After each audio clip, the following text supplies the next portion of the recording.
บ่าวบุ๋มหมอลำลูกทุ่งนิ้วถ้าคุณคิดว่าวงหมอลำในยุคนี้เงียบลงถ้าคุณได้ยินข่าวว่าหลายคณะงานลดงานหายงานยกเลิกผมอยากให้คุณหยุดทุกอย่างแล้วมาดูเรื่องนี้ก่อนเพราะในขณะที่หลายคณะกำลังเผชิญความท้าทายกลับมีคณะหนึ่งที่สวนกระแสแบบยืนหนึ่งทั้งภาคอีสานคณะเดียวที่คิวงานไม่เคยว่างปฏิทินแน่นจนเจ้าภาพต้องแย่งจองและเบื้องหลังความยิ่งใหญ่นั้นไม่ใช่โชคไม่ใช่บารมีไม่ใช่ความฟลุกแต่คือพลังของเด็กผู้หญิงตัวเล็กๆคนหนึ่งที่ชื่อว่าน้องอุ๋งอิ๋งเพชรบ้านแพงเด็กสาวที่ไม่เพียงร้องเพลงเพราะแต่ทำงานหนักกว่าที่ใครจะคาดคิดเด็กคนนี้ที่สามารถดึงคนดูเป็นพันๆให้ยืนรอหน้าเวทีเด็กคนนี้ที่ทำให้คิวงานของสาวน้อยเพชรบ้านแพงแน่นกว่าทุกคณะในฤดูกาลนี้นี่คือเรื่องราวของซุปเปอร์สตาร์ที่ทั้งสวยทั้งเก่งทั้งติดดินและเป็นเหตุผลที่ทำให้สาวน้อยเพชรบ้านแพงยังคงเป็นวงหมอลำที่งานเยอะในตอนนี้ถ้าคุณพร้อมแล้วเรามาเจาะลึกกันแบบตอนต่อตอนว่าทำไมคณะอื่นงานลดแต่สาวน้อยงานกลับพุ่งทะยานไม่หยุดสวัสดีครับบ่าวบุ๋มหมอลำลูกทุ่งนิววันนี้จะพาทุกท่านมาพบกับบรรยากาศการแสดงด้านหน้าเวทีของคณะสาวน้อยเพชรบ้านแพงกันครับปรากฏการณ์ที่สวนกระแสคณะอื่นลดงานแต่สาวน้อยงานแน่นเหมือนเดิมในช่วงนี้หลายคณะหมอลำเริ่มรู้สึกถึงภาวะงานตกงานหายและการยกเลิกงานแบบไม่คาดคิดบางคณะถึงขั้นต้องลดจำนวนรอบการแสดงลงเพราะกระแสคนดูเริ่มบังแต่นั่นไม่ใช่เรื่องที่เกิดขึ้นกับสาวน้อยเพชรบ้านแพงเลยแม้แต่น้อยตรงกันข้ามงานของสาวน้อยกลับแน่นเหมือนคอนเสิร์ตระดับประเทศที่เปิดขายบัตรล่วงหน้าเหตุผลไม่ใช่เรื่องบังเอิญแต่เป็น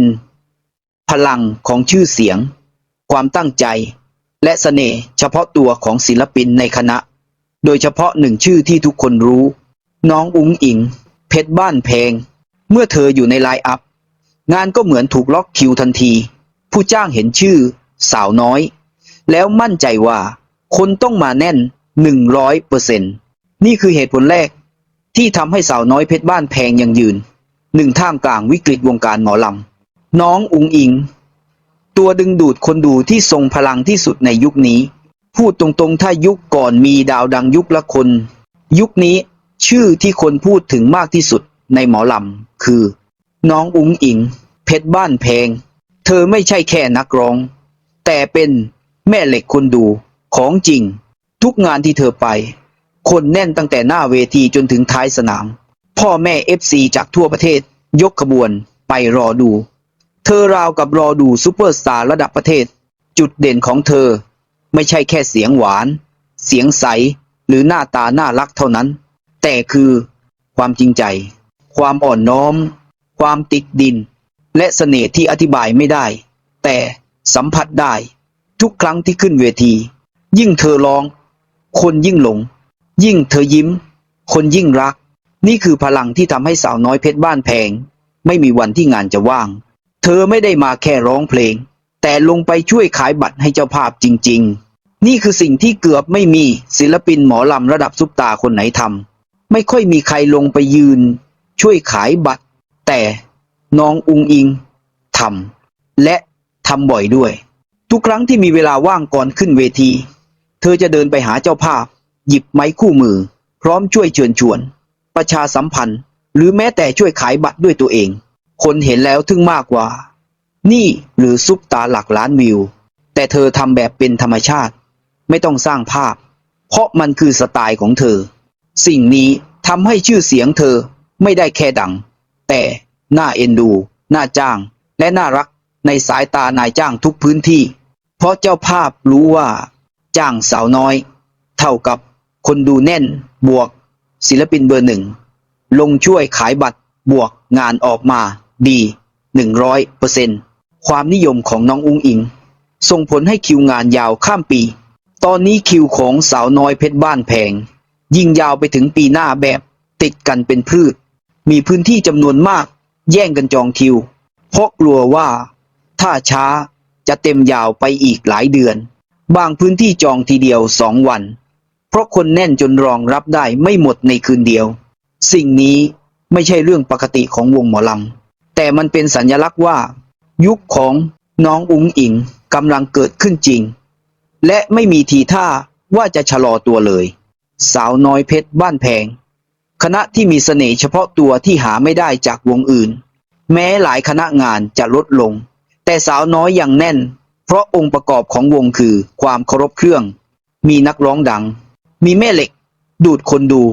มีความสนุกของลำเรื่องตกลอนมีคุณภาพการแสดงและมีเสน่ห์ที่แตกต่างจากวงอื่นแต่จุดที่ทำให้สาวน้อยประสบความสำเร็จมากที่สุดในปีนี้คือตัวละครหนึ่งเดียวที่หาไม่ได้จากคณะไหนคือน้องอุ๋งอิ๋งเพชรบ้านแพงเธอเปลี่ยนบรรยากาศของงานเปลี่ยนพลังของคนดูและทำให้ทุกงานเหมือนงานใหญ่ของอำเภอสุดท้ายแล้วเหตุผลที่สาวน้อยเพชรบ้านแพงยังคงยืนหนึ่งในวงการหมอลำไม่ใช่เพราะโชว์ใหญ่เครื่องไฟอลังการหรือทีมงานมากมายแต่มาจากสิ่งเรียบง่ายที่สุดนั่นคือหัวใจของคนในคณะและหัวใจของเด็กผู้หญิงตัวเล็กๆคนหนึ่งน้องอุ๋งอิ๋งไม่ได้เป็นเพียงนักร้องแต่เป็นศูนย์กลางของความรักความภักดีและความหวังทั้งของคณะของพ่อแม่FC และของเจ้าภาพทั่วประเทศไม่ว่าเธอจะยืนบนเวทีในชุดนางพญาวิ่งวับหรือเดินขายบัตรช่วยเจ้าภาพจับฉลากหรือแม้แต่ใช้ชีวิตเรียบง่ายในบ้านเธอก็ยังเป็นน้องอุ๋งอิ๋งคนเดิมคนที่หัวใจยังนุ่มยังอ่อนน้อมยังให้เกียรติทุกคนและนี่แหละคือเสน่ห์ที่ไม่มีใครลอกเลียนแบบได้คือเหตุผลที่ทำให้คนดูตามไปทุกจังหวัดคือพลังที่ทำให้คิวของสาวน้อยยาวข้ามปีคือของขวัญที่ฟ้าส่งมาให้วงการหมอลำในยุคนี้สุดท้ายอาจไม่ใช่เพราะสาวน้อยเจ๋งที่สุดแต่เพราะน้องอุ๋งอิ๋งและทุกคนในคณะสาวน้อยเพชรบ้านแพงทำให้ทุกคนรู้สึกมีความสุขและนั่นเพียงพอแล้วที่จะทำให้ชื่อของสาวน้อยเพชรบ้านแพงยังคงดังเสมอยังคงงานแน่นเสมอ